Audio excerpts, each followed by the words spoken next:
Darius, ano na ngayon ang gagawin natin? Hindi pwedeng magtagal si Tyrone doon sa kulungan. Baka mamaya mapano siya doon. Huwag kang mag-alala, gagawa ko ng paraan. Paano? Wala naman tayong ipon. Yung pera mo, diba, ginamit mo na kay Tyrone noon? Bahala. Bahala, huwag kang mag-alala. Didilayan siya ako.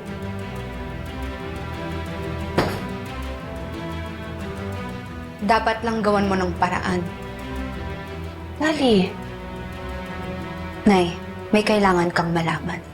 Importante.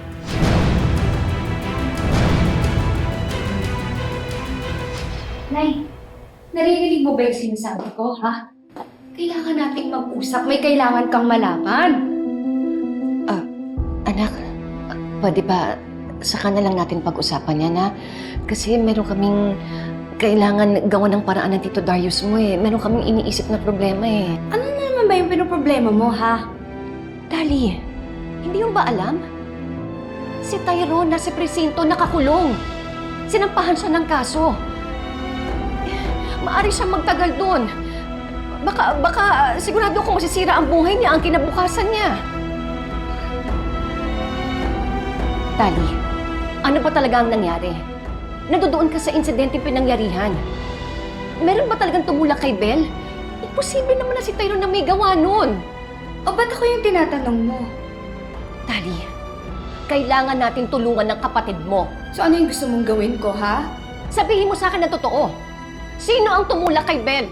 Bakit kayo ganyan magtanong sa akin, Nay, ha? Pinagbibintangan niyo ba ako? Gusto ko lang malaman ng totoo. Eh paano na pag sinabi ko yung totoo? Na ako naman pala talaga yung gumawa nun kay Belle? Ano, okay lang? Okay lang pag ako yung makulong? Wag lang si Tyrone? Kung yun ang katotohanan, dapat kang managot sa kasalanan mo. O di lumabas din yung totoo. Nabaliwala ako sa inyo. Kaya nyo akong isacrifice basta masave lang si Tyrone, Ano tama? gusto mo, ha? Magdusa yung kapatid mo? Kahit inosente siya, kahit wala siyang kasalanan? Nay, hindi lang si Tyrone yung anak nyo! Pero hindi ibig sabihin nun, aakuin ni Tyrone ang kasalanan mo. Wala talaga kayong pagmamahal sa akin, no? Kaya nyo lang ako gawing ganyan? Dahil puro kasama ng loob. Puro kasakit ng ulo. Mga bata pa lang kayo ni Tyrone, lagi mo na lang siyang pinapahamak. Sumusobra na kayo, Nay, ha? Wala ka talagang hiya? Ikaw ang walang hiya. Wala kang utang na loob?